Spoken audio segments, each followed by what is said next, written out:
मतलब बौना नहीं होता। पहले एक बात ही ध्यान रख लेना। बहुत से लोग कहते हैं भगवान बौने के रूप में आए, नहीं। भगवान जब भी अवतार लेते हैं अपनी उंगलियों के हिसाब से भगवान 108 उंगली के होते हैं। कितने?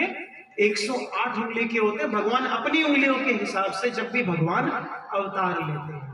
वामन का मतलब बौना बिल्कुल भी नहीं होता। सुंदर वामन भगवान का प्रागट्य हुआ। सरस्वती जी आई, माला पकड़ा के चली गई। महाराज जितने भी देवता आए, कोई मेखला पकड़ा के चला गया, कोई छत्र पकड़ा के चला गया, कोई आसन पकड़ा के चला गया, कोई गलों में सुंदर मालाओं को धारण करवा कर चला गया। सब देवी देवताओं ने कुछ ना कुछ आकर वामन भगवान को दिया। और वामन भगवान कहां पर पहुंच गए? जहां पर वह राजा बलि का यज्ञ हो रहा था। और जैसे ही गए तो आवाज लगाई है भिक्षाम देहि। क्या कहा है?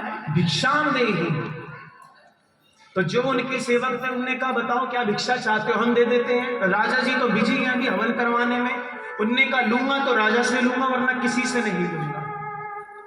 जैसे ही ये बात राजा बलि को पता चली कि मेरे द्वार पर एक ब्राह्मण खड़ा हुआ है और मैं यहाँ स्वाहा स्वाहा आहुति दे रहा हूं, ना जाने वो कब से खड़ा हुआ है, ये तो उसका अपमान हो रहा है। महाराज यज्ञ को वहीं पर आज अपने आसन के नीचे जल डाला और उठकर गए, प्रणाम किया। कहते ब्राह्मण देवता आप क्या चाहते हैं मुझे बताइए। कहते मैं 3 पग भूमि चाहता हूं।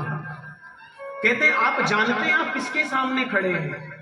आप बोले तो मैं आपके नाम 1-2 लोक कर दूं, 1-2 राज्य कर दूं, आपके आगे में सेनाएं खड़ी कर दूं, हजारों लाखों सेवक खड़े कर दूं।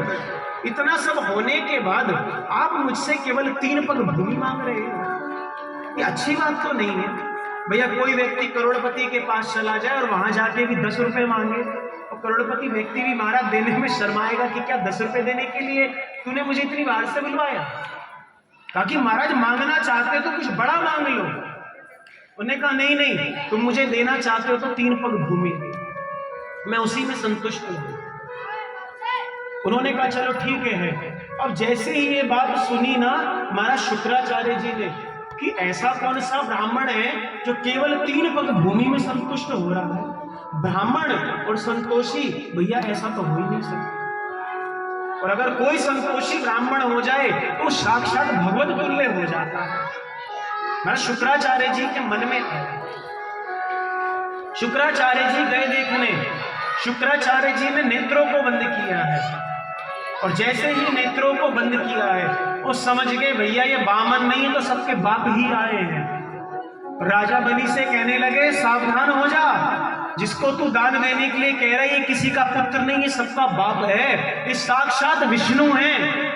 जैसे ही राजा बलि को यह बात पता चली, कहते गुरुदेव पहले तो मैं ब्राह्मण समझ के दान दे रहा था, लेकिन जब पता लग गया कि आज भगवान मेरे द्वार पर आए हैं मांगने, अब मैं पीछे हटने वाला नहीं। अब तो मैं पक्का इनको दान दे के रहूंगा, चाहे कुछ भी हो जाए। महाराज कमंडलू का जल लिया हाथ में। वामन भगवान ने कहा पहले संकल्प कर तब दान लूंगा। संकल्प करवाया कि 3 पग भूमि का दान दे दे।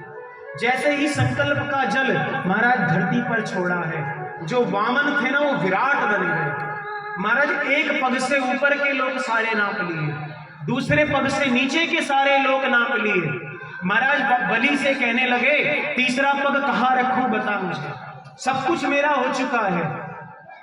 अब बलि से कहा अगर तूने मुझे तीसरे पग भूमि नहीं दी, अब तूने मुझे तीसरे पग भूमि नहीं दी तो मैं तुझे वरुण पाश में बांध दूंगा। श्री वृंदावन बिहारी लाल की। वे सभी लोग